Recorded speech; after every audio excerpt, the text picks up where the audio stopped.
Oh, good afternoon, everybody. नमस्ते sir. नमस्ते, के छ अमिर? ठिक छ सर, हजुरलाई? फाइन, सब ठिक छ।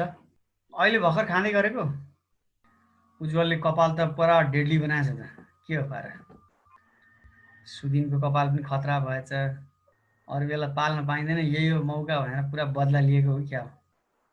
लकडाउनको फाइदा। ओके, 24। ओके, अब क्लास सुरु गर्नुभन्दा अगाडि एकचोटि मैले सोधिहालेँ अस्ति नि कहाँ पुगेको छ। सबैले भिडियो अन गर्ने है, प्रायः जसो सबै। अब हामी यो आज करिब करिब तद्भव र आगन्तुक शब्दमा ह्रस्व दीर्घ सिधिन्छ। त्यस पछाडि तत्सम शब्दको सिध्याएपछि अनि फेरि हामी अर्को पाठ सुरु गर्नेछौँ। मैले सोधिहालेँ। ओके, एलिस अस्ति नि कहाँ पुगेको थियो? 2:1:11 मा पुगेको थियो। सर त हजुरले गिरवानलाई चाहिँ याद गर्न भन्छ त्यो। ए हो? दिप्सानालाई हो सरले अहिले गिरवानी भन्दो रहेछ। ए दिप्सानालाई एकचोटि भन्ने त लो कहाँ पुगेको छ? तिमीहरूको पनि थाहा हुन्छ नि। 2.1.10 मा। ओके, 10 मा ठिक छ, धन्यवाद। कहाँ पुगेको छ भन्ने कुरा ख्याल गर्नुपर्छ। स्कुलको पेजमा आएको छ भिडियो। र हामी सुरु गरौँ। हामी अध्ययन गर्दैछौँ यो तद्भव र आगन्तुक शब्दमा अन्त्यमा रस बुझाउने, अन्त्यमा रस हुने शब्दहरूको बारेमा हामी पढ्दै थियौँ। र पुलिङ्गी नाम नाता बुझाउने शब्दको अन्त्यमा रसो लेखिन्छ। भाइ, दाइ, ज्वाइँ, नाति, पनाति, बाबु, दाजु, जेठाजु, पनाति, पोइ, भिनाजु, फुपाजु, बराजु, गोरु। अनि अपवाद भनेर यहाँ लेखिएको छ हात्ती, खसी, सम्धी। यिनीहरू चाहिँ पुलिङ्गी बुझाउने शब्द भए पनि अन्त्यमा दीर्घ हुन्छन्, ख्याल गर्ने। र अस्ति मैले भनेको थिएँ तिमीलाई यी कुराहरू याद गर्नको लागि एउटा सामान्य गीत बनाएर पनि याद गर्न सकिन्छ भनेको थिएँ, ख्याल गर्ने। र 2:1:11 मा उकारान्त आकारको अन्तमा उ भनेको है, उकारान्त नाम र विशेषण शब्दको अन्त्यमा रसो लेखिन्छ भनिएको छ। यहाँ हेर्ने, उकारान्त नाम र विशेषण शब्दको अन्त्यमा के हुने रहेछ? रसो हुने रहेछ। सबैले एकदमै ध्यान दिने। यो ठुलो अक्षरमा छ, एकदम कतिको अक्षरमा? 14 को अक्षर, 20 को फन्टमा छ। 20 को फन्टमा तिमीले राम्रोसँग बुझ्छौ। ओके, अब हेर्ने, उकारान्त नाम र विशेषण शब्दको अन्त्यमा रसो लेखिन्छ, यो ध्यान दिने। जस्तै उदाहरणको लागि ठाउँ, गाउँ, एकदमै कन्सन्ट्रेट हुने। दायाँ बायाँ साइड यताउता, no side talking, no eating, एकदम कन्सन्ट्रेट हुने। ठाउँ, गाउँ, साउ, बाबु, भाउ, दाउ, छानु, आलु, पिँडालु, केराउ, साँखु, दुल्लु, तनहु, ऐसेलु, सोलु, बल्खु, मलेखु, छिन्चु, लिखु, पन्यु, गुन्यु, घिउ। यी शब्दहरूको अन्त्यमा के हुने रहेछ? उकार रसो लेखिन्छ, यो ध्यान दिने। त्यस्तै स्नेहार्थी, स्नेहपूर्वक बोलाउने नामहरू चाहिँ सानु, कालु, लालु, होइन। त्यस्तै विशेषणहरू यहाँ अघि भनेको थियो, नाम र विशेषण भनेको थियो। विशेषणमा जस्तै चालु, हेर्ने एकदमै अमिर, चालु, लागु, उल्लु, छट्टु, पत्रु, ढड्डु, बुद्धु हो है। यो बुद्ध भनेको छ, बुद्धु हो यो। पिछलगु, यिनीहरू के भए? यी विशेषणहरू अन्तिममा उकार रसो भए। त्यस्तै अर्को छ अव्यय शब्दको अन्तको इकार रसो लेखिने रहेछ। यहाँ हेर्ने, इकार अव्यय शब्दको, अव्यय शब्द भनेको तिमीलाई थाहा छ क्रिया विशेषण, निपात, संयोजक, होइन, नामयोगी जस्ता शब्दहरू ख्याल गर्ने। जस्तै यहाँ हेर्ने, अव्यय शब्दहरूको अन्तिमको इकार दीर्घ हुन्छ भनिएको छ। जस्तै अस्ति, मुनि, माथि, चाहिँ, लागि, निम्ति, अगाडि, पछाडि, वारी, पारी, किनकि, पनि, तापनि, अपितु, परन्तु, यद्यपि आदि आदि शब्दहरू के हुने रहेछन्? अन्तिममा इकार रसो हुने रहेछन्। त्यस्तै अर्को 2:1:13 छ। केही बुझेन भने आफै अन गरेर सोध्ने है, अनम्युट गरेर सोध्ने। त्यस्तै 2:1:13 मा छ, यहाँ केही प्रत्ययहरू दिइएको छ। यहाँ अर्कै अक्षर छ, आई, आइङ, याई, नु, आउ, आरु, आलु, एलु। यी विशेष कलरमा भएका, यो पिङ्क कलर होला होइन, गुलाबी कलरमा भएका, कुन कलर हो यो? ओके, यो कलरमा भएका जुन यहाँ अन्तिममा प्रत्ययहरू छन्, यो अन्तिममा शब्दको पछाडि यी प्रत्ययहरू लागेपछि के हुन्छ? अन्तिमको इकार उकार ह्रस्व हुन्छ। जस्तै नु प्रत्यय लागेका हेर्नु, गर्नु, भन्नु, नाच्नु, गाउनु, सुन्नु, कुद्नु, पढ्नु यिनीहरू सबै के भए? ह्रस्व भए। त्यस्तै आउ प्रत्यय लागेका घेराउ, जनाउ, टिकाउ हैन, चुनाउ। त्यस्तै आरु हटारु, सिकारु। त्यस्तै आलु मायालु, दयालु, मैतालु, इखालु आदि। त्यस्तै एलु घरेलु, बनेलु। त्यस्तै आई यहाँ हेर्ने गराई, भनाई, हिँडाई, सोचाई, बोलाइ, मोटाई, अग्लाई।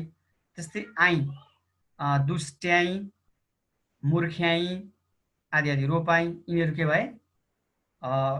आई प्रत्यय लागेर बनेका शब्दहरू, प्रत्ययहरू लागेर बनेका शब्दहरूको अन्तिमको इकार र उकार के भयो?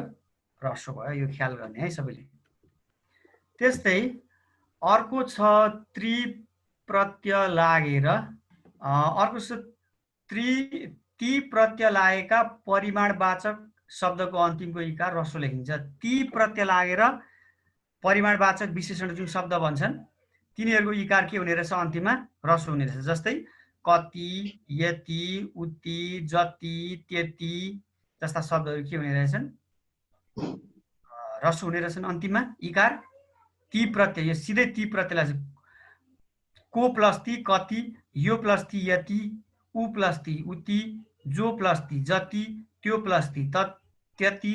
ती प्रत्यय लाग्यो भने चाहिँ के हुने रहेछ? यो ती आफैमा के छ?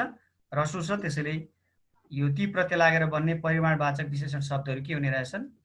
अन्तिममा ह्रस्व हुने रहेछन्। त्यस्तै छु यहाँ है, छु भन्ने बित्तिकै यहाँ ह्रस्व छ। अनि यहाँ हुँ भन्ने बित्तिकै यहाँ पनि के छ? ह्रस्व छ। र जहाँ छु र हुँ आउँछ त्यो सबै के हुने भयो? स्वतः ह्रस्व हुने भयो अन्तिमको उकार। र यसरी अहिलेसम्म हामीले जति पनि अध्ययन गर्यौं त्यो सबै के रहेछ? तद्भव र आगन्तुक शब्दमा सुरुमा, बीचमा, अन्त्यमा इकार र उकार ह्रस्व। ठिक छ। अब हामी दीर्घतर्फ लाग्नेछौँ है, ध्यान दिनु। तद्भव र आगन्तुक शब्दको सुरु, बीचमा अथवा र यस पछाडि अन्तमा, तद्भव र आगन्तुक शब्दको सुरु, बीच र अन्त्यमा दीर्घ हुने नियमहरू हामी हेर्दैछौँ है। अस्ति नै हामीले अलिअलि पढेका पनि थियौँ, तिमीलाई याद छ कि छैन? कक्षा 9 को अन्तिमतिरमा फागुनतिर विशेष गरी तद्भव र आगन्तुक शब्दहरूको सुरुमा दीर्घ, सुरु र बीचमा दीर्घ कम प्रयोग हुन्छ, ख्याल गर्ने है। तद्भव र आगन्तुक शब्दको सुरु र बीचमा दीर्घ एकदमै कम प्रयोग हुन्छ, सबैले ध्यान दिने। र केही अवस्थामा जस्तै हेर्ने, तद्भव आगन्तुक शब्दको सुरुमा दीर्घ प्रयोग हुने अवस्था कतिपय श्रुति समभिन्नार्थी शब्दहरूको सुरुमा दीर्घ लेखिन्छ। अन्य अवस्थामा सुरुमा दीर्घ तद्भव र आगन्तुक शब्दमा हुँदैन। एकदम ध्यान दिने, कन्सन्ट्रेट सबैले ख्याल गर्ने। फेरि कतिपय श्रुति समभिन्नार्थी शब्दहरूको सुरुमा दीर्घ लेखिन्छ। यो चाहिँ तद्भव र आगन्तुकमा है, ख्याल गर्ने। तद्भव र आगन्तुकमा हतपत सुरुमा इकार र उकार दीर्घ हुँदैन। इकार र उकार दीर्घ कस्तो अवस्थामा हुन्छ भन्दाखेरि कतिपय श्रुति समभिन्नार्थी शब्दहरूमा चाहिँ के हुन्छ? कतिपय श्रुति समभिन्नार्थी शब्दहरूमा चाहिँ इकार र उकार के हुन्छ? दीर्घ हुन्छ। यहाँ हेर्ने, जस्तै जुन, जुन, यो ह्रस्व जुन भनेको सर्वनाम भयो, यो जुन भनेको नाम भयो, चन्द्रमा। तीन, यो सुरुको तीन भनेको सर्वनाम भयो, तिनीहरूको तीन। र यो तीन भनेको चाहिँ के भयो? दीर्घ तीन भनेको चाहिँ अङ्क भयो, 3 भयो। त्यस्तै फुल, अगाडिको ह्रस्व उ आएको जुन फुल छ यो अन्डा भयो, एग्स। र यो जुन फुल छ दीर्घ फुल, यो भनेको चाहिँ पुष्प अथवा फ्लावर भयो। त्यस्तै पुरा, पुरा है, यो सुरुको पुरा भनेको पुरानो भयो, यो पछाडिको पुरा भनेको चाहिँ पूर्ण, कम्प्लिटेड भन्ने अर्थ लाग्छ है, ध्यान दिने। त्यसैले तद्भव र आगन्तुक शब्दमा सुरुमा दीर्घ हुने अवस्था यति मात्र हो।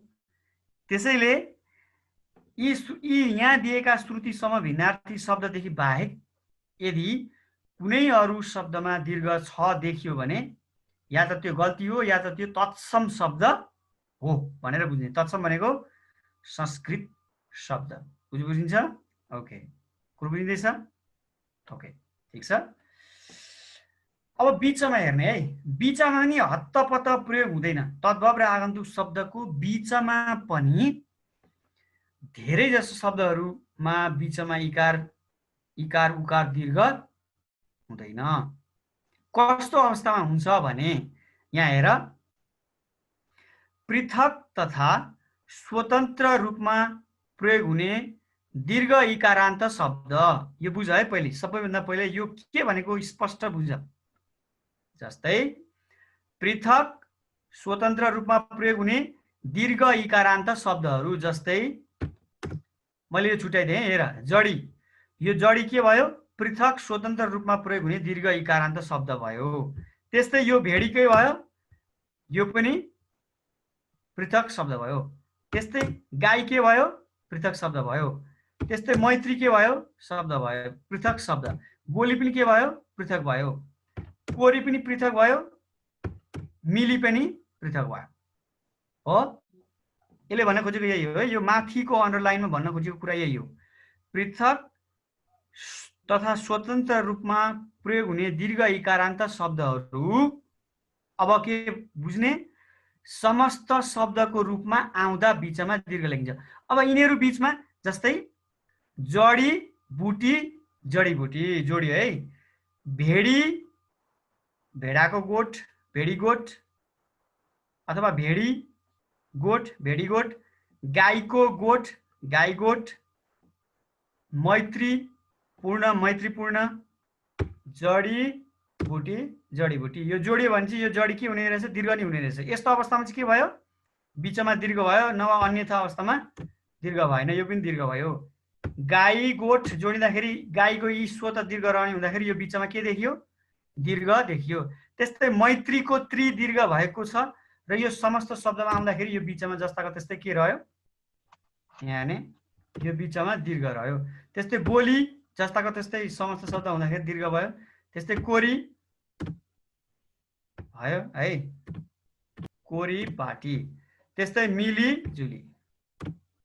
ओके, अब बुझ्ने, यो दुईवटा अवस्थादेखि बाहेक प्राय नेपाली तद्भव र आगन्तुक शब्दको सुरु र बीचमा दीर्घ देखिँदैन। ठिक छ? र सुरु र बीचको दीर्घ लेखिने नियम यति हो, ख्याल गर्ने है। यही दुईटा हो। ठिक छ? ओके, त्यस्तो केही कन्फ्युज भयो भने अनम्युट गरेर सोध्ने। यो दुईदेखि बाहेक अन्य अवस्थामा सुरु र बीचमा दीर्घ लेखिँदैन। यदि दीर्घ लेखियो भने त्यो तत्सम शब्द वा संस्कृतको शब्द हुन सक्छ। ठिक छ? र अब हामी हेर्छौँ अन्त्यमा दीर्घ। अहिलेसम्म हामीले के गर्यौँ? ह्रस्व सुरु र बीचमा दीर्घ हेऱ्यौँ। अब अन्त्यमा दीर्घ ध्यान दिने है। अब यहाँदेखि चाहिँ तिमीले एकदमै अझै ध्यान दिने। जस्तै स्त्रीलिङ्गी शब्दहरूको अन्तिमको इकार उकार के लेखिन्छ? दीर्घ लेखिन्छ। एकदम याद गर्न सजिलो छ है, र तिमीलाई सम्झन पनि सजिलो छ। स्त्रीलिङ्गी शब्द सम्झिने के रहेछ? अन्तिममा इकार उकार दीर्घ। स्त्रीलिङ्गी शब्द इकार उकार के हुने रहेछ? अन्त्यमा दीर्घ हुने रहेछ। जस्तै आइमाई, केटी, गाई, छोरी, दिदी, बहिनी, स्वास्नी, तरुनी, पातली, कर्किनी, बाहुनी, कप्तानी, नातिनी, सुबेदारनी, भाउजू, फुपू, सासू, जोई, नक्कली, युवती। त्यस्तै गोरी, मोटी, काली, अग्ली, होची। यो सबै शब्दहरू अन्तिममा इकार स्त्रीलिङ्ग बुझाउने अन्तिममा के भयो? इकार उकार दीर्घ भयो। भाउजू, फुपू, सासू आदि आदि। ठिक छ? जोई, त्यस्तै नक्कली, अन्तिमको इकार दीर्घ भयो। यो सम्झिने। स्त्रीलिङ्गी शब्दको अन्तिमको इकार दीर्घ लेखिन्छ। यो तिमीले शब्दहरू प्रयोग गर्ने र यो नियम याद हुन्छ। त्यस्तै अर्को छ दुईमा हेर्ने। यहाँ विद्यार्थ क्रियापदको अन्तमा आउने उकार दीर्घ हुन्छ। विद्यार्थ भनेको चाहिँ इच्छार्थ र आज्ञार्थ है, ख्याल गर्ने। इच्छार्थ र आज्ञार्थ। आज्ञार्थ भनेको कसैलाई आज्ञा दिने क्रियापद र इच्छार्थ भनेको चाहिँ कसैको इच्छा बुझाउने क्रियापद। जस्तै उदाहरणको लागि हेर लगाऊ, लगाउको उ के छ दीर्घ छ, जाउको उ के छ दीर्घ छ, लगाऊ खाऊ, अनि तिमी भाइलाई पढाऊ पढाऊ, त्यस्तै तिमी उसलाई काम गराऊ हिँडाऊ, यस्ता शब्दहरू के भए अन्तिमको उकार दीर्घ भयो, एकदमै ध्यान दिने। र त्यस्तै इच्छार्थ क्रियापदहरू जस्तै हेर पढौँ बसौँ हेरौँ नाचौँ म सफल बनौँ हैन, म असफल नबनौँ अथवा म सफल बनौँ, यस्ता इच्छार्थ जस्तै म अभ्यास गरौँ, म राम्रोसँग दौड्न सकौँ पढ्न सकौँ, यस्ता इच्छार्थ क्रियापदको अन्तिमको उकार के हुने रहेछ दीर्घ हुने रहेछ। अब हामीले के बुझ्नु पर्यो, एक स्त्रीलिङ्गी शब्दहरूको अन्तिमको इकार उकार दीर्घ, विध्यर्थक क्रियापदहरूको उकार दीर्घ, त्यस्तै अर्को छ निर्जीव नाम, ध्यान दिने 2 2 2 हेर विद्य 2 2 3 हेर सबैले निर्जीव नामको अन्तिमको इकार दीर्घ लेखिन्छ। जस्तै हेर औँठी ठेकी कैँची कोदाली खोपी टोपी कुर्सी थाली कागती बाल्टी। अब यहाँ अर्को के थप्नु पर्यो, स्त्रीलिङ्गी शब्द विध्यर्थक क्रिया निर्जीव नाम, त्यस्तै अब अर्को आउँछ सर्वनाम। यी एक एकवटा शब्दलाई लिएर एउटा गीत बनाउने, अनि यो नियम सबै तिमीहरूलाई याद हुन्छ है।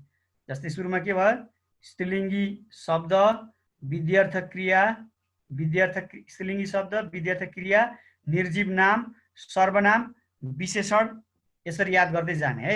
एक एकवटा शब्द लिएर इङ्ग्लिसमा एक्रोनिम भन्छ नि, अगाडि अगाडि सुरुको अक्षर लिएर के गर्ने एउटा गीत जस्तो बनाउने अनि याद गर्ने हैन। जस्तै निर्जीव नाम हैन, नन लिभिङ नाउन, निर्जीव नामको अन्तिमको इकार दीर्घ हुन्छ भनिएको छ यहाँ हेर्ने, कागती बाल्टी ठेकी औँठी कैँची तिमीले राम्रोसँग बुझ्छौ।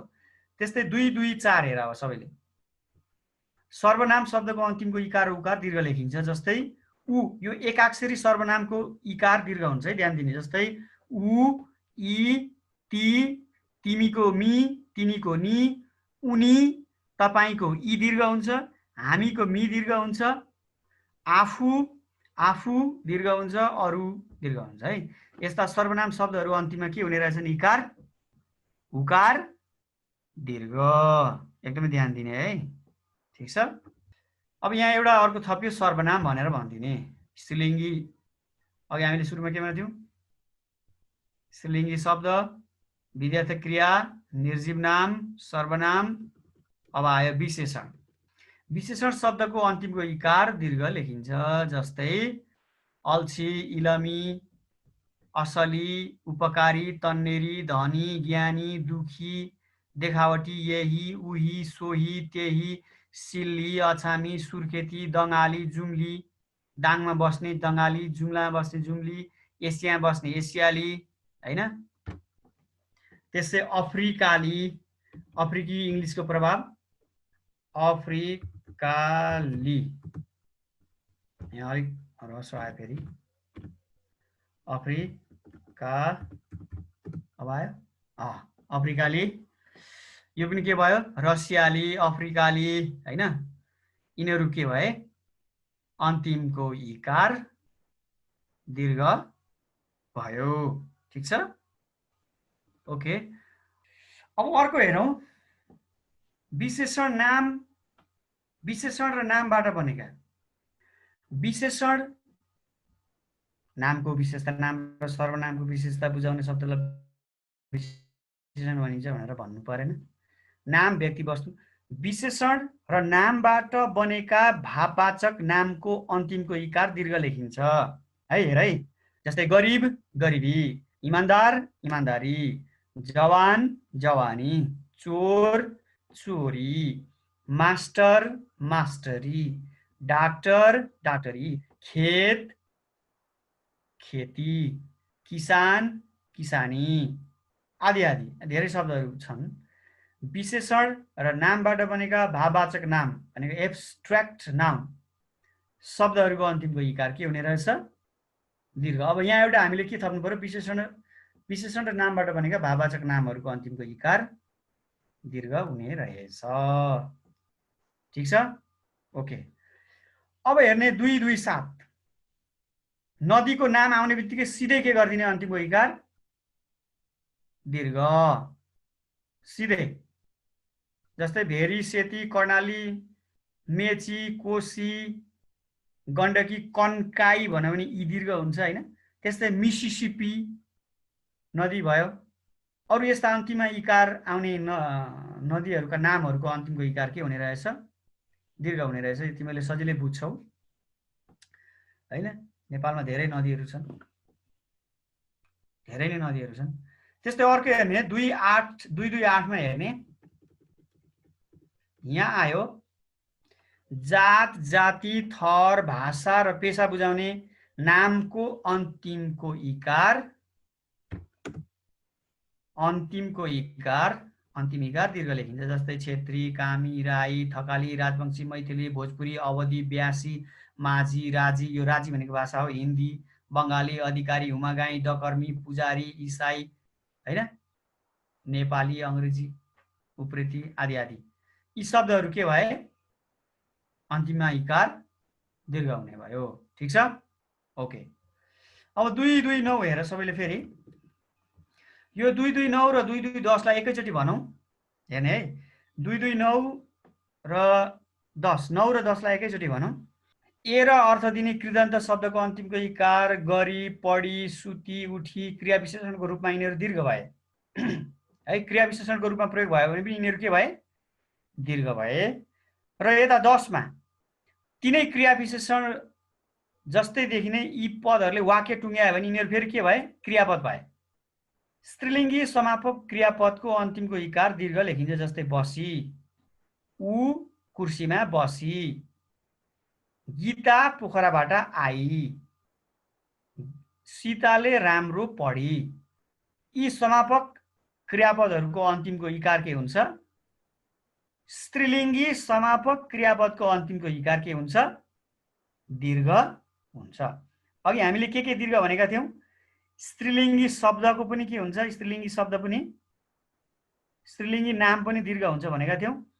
अब के थपिदिनु पर्यो, स्त्रीलिङ्गी क्रियापद पनि के हुने रहेछ अन्तिममा इकार छ भने दीर्घ हुने रहेछ।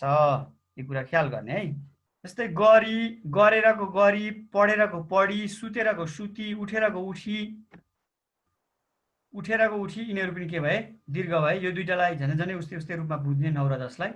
र 11 मा छ अब हेर्ने, यहाँ केही अन्तिममा प्रत्यय जस्तै आउने पदहरू छन्। जस्तै ई, ती, यी पदहरू के अरे प्रत्ययहरू। ई दीर्घ ई छ, यहाँ हेर ई दीर्घ छ, ती दीर्घ छ, री दीर्घ छ, अरी दीर्घ छ, तरीको री दीर्घ छ, हि दीर्घ छ। यो हि चाहिँ यहाँ चन्द्रबिन्दु हुन्छ है, ध्यान दिने। हि, ई, ती, री, अरी, तरी, हिमा टुङ्गिने अव्यय शब्दहरूको अन्तिमको इकार दीर्घ लेखिन्छ। जस्तै उदाहरणको लागि तरतरी, तरतर प्लस ई तरतरी, सरसरी, फनफन्ती, ट्वाल ट्वाल्ती, सिरिरी, फिरिरी, यसरी, उसरी, कसरी, यस्तरी, उस्तरी, कस्तरी, राम्ररी, कहीँ। यो चन्द्रबिन्दु हुन्छ है, तिमीले ख्याल गर। कहीँको हि माथि शिरबिन्दु होइन चन्द्रबिन्दु हुन्छ, त्यही हि चन्द्रबिन्दु हुन्छ।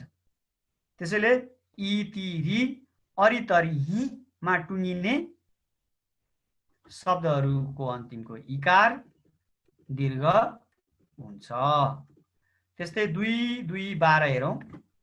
सबै संख्यावाचक शब्दको अन्तिमको इकार दीर्घ हुन्छ लेखिन्छ। जस्तै 80, 60, 81, 62, 83, 84, 85, 86, 87, 88 हैन, 63, 61, 62, 65, 67, 68 यस्ता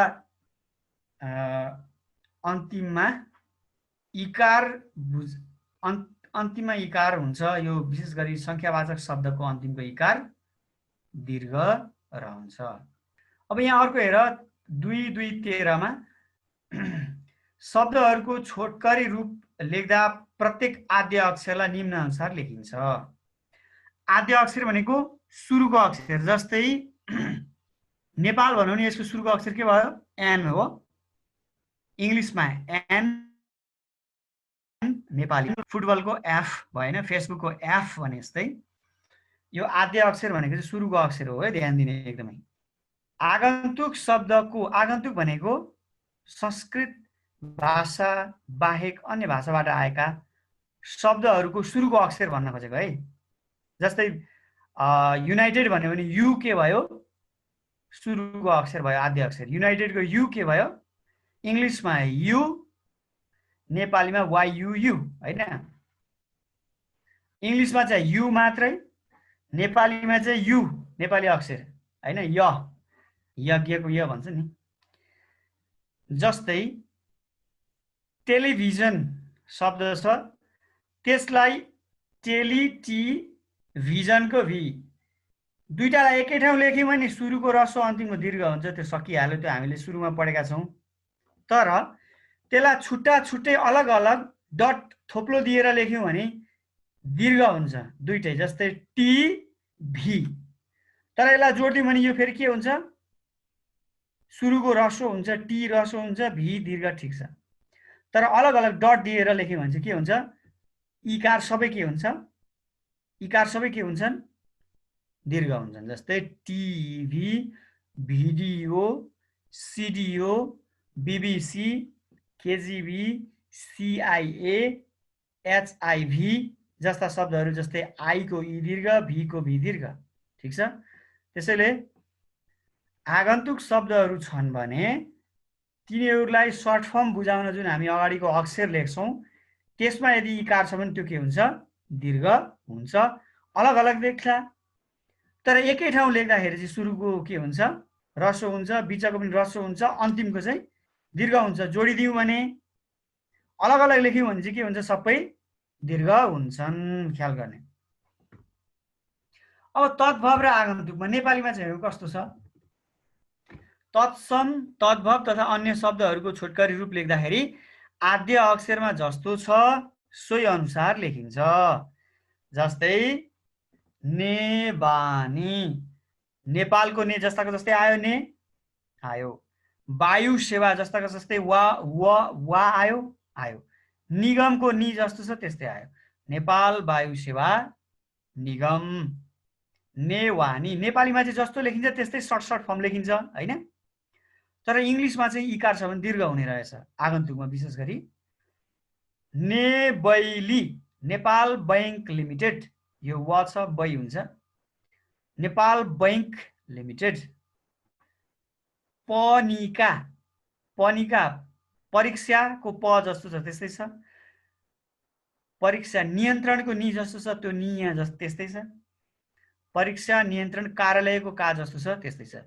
त्यसैले तत्सम तद्भवमा चाहिँ त्यो प्रत्येक शब्दको आद्य अक्षर वा सुरुको अक्षर जस्तो अवस्थामा छ त्यस्तै लेखिन्छ। तर इङ्ग्लिसको चाहिँ के हुने रहेछ? आगन्तुकको चाहिँ दीर्घ लेखिने रहेछ। जस्तै पाठ्यक्रम विकास केन्द्र, यसरी प्रयोग हुन्छ। र अन्त्यमा हेर्ने आदरार्थी जी ज्यू, आदरार्थी जी ज्यू, यो शब्द जोडिसके पछाडि के हुने रहेछ? अन्तिमको इकार उकार दीर्घ हुन्छ है। जस्तै सीताजी, विद्यार्थीहरूले यसरी अलग अलग लेखेको पाइन्छ है, त्यो नगर्नु, यो पदयोग हुन्छ, सीताजी हुँदैन, सीताजी। त्यस्तै अध्यक्ष ज्यू दीर्घ हुन्छ र जोडिन्छ। र यसरी हामीले सरसर्ती तद्भव। ओके, सबैले भिडियो अन गर्ने है। अब मैले फुल स्क्रिन सेयर स्टप भइसक्यो, सबैले अनुहार देखाउने। ओके, यसरी हामीले सरसर्ती हाम्रो लेखाइको सिपको विकासका लागि भाषा शुद्धसँग लेख्न जरुरी छ। हामीले शुद्धसँग लेखेनौँ भने हाम्रो लेखाइको सिपको विकास हुँदैन, अर्थको अनर्थ हुन्छ, ख्याल गर्ने एकदमै महत्त्वपूर्ण हुन्छ। किनभने शब्दमा इकार आकार उकारले फरक पार्छ। जस्तै कुनै मान्छे एयरपोर्टबाट बाहिर निस्किँदैछ, उसको नाम र उसको इन्ट्री भएको नाम र उसको पासपोर्टको नाममा एउटा अक्षर पनि मिस्टेक छ भने त्यसलाई रोक्छ। यो लेखाइको अवस्था भयो है, ख्याल गर्ने। त्यस्ता धेरै मान्छेहरू समस्यामा परेका हामीले उदाहरण पढ्न पाउँछौँ।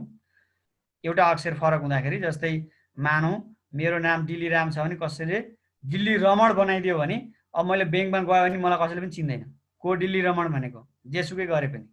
त्यसैले लेख्दाखेरि हामीले भाषिक लेखाइको सिपलाई स्तरीय बनाउनको लागि वर्ण विन्यास ठिकसँग लेख्नुपर्छ। र अहिलेसम्म हामीले जति पनि अध्ययन गऱ्यौँ वर्ण विन्यासको नियम, अब यो नियमलाई त्यतिकै हामीले भोलिदेखि हेर्न छोड्यौँ भने यो बिर्सिएर जान्छ, हराएर जान्छ, सिद्धिन्छ। हामीले अभ्यास गर्दै जानुपर्छ। आफूलाई कसरी याद गर्न सहज हुन्छ, कतिपय कुराहरू मेमोराइज गर्नुपर्ने हुन्छ। कसरी हुन्छ त्यो तिमीहरूले प्रयोग गरेर मेमोराइज गर्ने हो कि मेमोराइज गरेर प्रयोग गर्ने हो? मेरो विचारमा प्रयोग गऱ्यो भने आफै अटोमेटिक त्यो के हुन्छ, आउँछ। अब अलिअलि कहिलेकाहीँ याद गर्नुपर्ने पनि हुनसक्छ। त्यो आफ्नो विद्यार्थीको आफ्नो प्रकृतिमा भर पर्दछ। कसैलाई पहिले रट्ने त्यस पछाडि अनि लेख्दै जाने भन्ने हुन्छ, कसैलाई होइन प्र्याक्टिस अभ्यास गर्दै जाने, त्यो आफै याद हुँदै जान्छ भन्ने कन्सेप्ट पनि हुन्छ। तर यो दोस्रो कन्सेप्ट राम्रो, प्रयोग गर्दै जाने, प्रयोग गर्दै जाने। प्रयोग गर्दै जाँदाखेरि समस्या देखिँदै जान्छन्, अनि समस्या देखिए पछाडि समाधान पनि हुँदै जान्छ। र यसरी हामीले विशेष गरी तद्भव र आगन्तुक शब्दमा 2 मिनट बाँकी हुने रहेकोले तद्भव र आगन्तुक शब्दको सुरु बीचमा अन्त्य ह्रस्व र दीर्घ हामीले नियम अध्ययन गरिसक्यौँ। र अब आउने क्लासमा हामी तत्सम शब्दको पढ्छौँ। तत्सम शब्दको धेरै छैन। तत्सम शब्दको पढिसके पछाडि हामी दोस्रो पाठ अन्तर्गत फेरि हामी सुरु गर्नेछौँ। कक्षा 10 मा तिमीहरूले त्यो सन्तुष्टि भन्ने कविता हुनुपर्छ, याद छ? हो त्यो सन्तुष्टि भन्ने कविता पढ्नेछौँ। र 1 मिनट बाँकी छ। यो बीचमा नेपाली विषयको अनलाइन कक्षामा अनलाइन क्लासमा केही समस्या छन् भने कसैले आफै अनम्युट गरेर भन्न सक्छ। Proactive, be proactive. ओके, कसैलाई त्यस्तो केही भन्नु छ भने भन्ने, केही छैन, आफै अनम्युट गरेर भन्ने है। त्यस्तो छ। अब थाहा छँदैछ अहिले लकडाउन अझै बढै छ। अब यो कोरोनाका प्रभावित पीडितहरूको सङ्ख्या झन् दिन प्रतिदिन बढ्दैछ। काठमाडौँमा पनि बढ्दैछ। काठमाडौँमा अब कम्युनिटीमा आउने सम्भावना छ भनेर न्युजहरूले छापेर यहाँ मान्छेलाई तर्साइरहेका छन्। त्यो ठिक पनि हो। हामीले आफू सचेत हुनु पर्यो। अप्ठ्यारो परिस्थितिमा आफ्नो ज्यान जोगाउनु पर्यो। अब हामी आफ्नो घरमा सुरक्षित तरिकाले यसरी पढ्न सक्ने प्रविधिको पनि विकास भएको छ। तिमीहरू अहिले जति क्लासमा छौ त्यति क्लासमा हामी हुँदाखेरि यो कुराको हामीले कहिल्यै कल्पना गरेका थिएनौँ।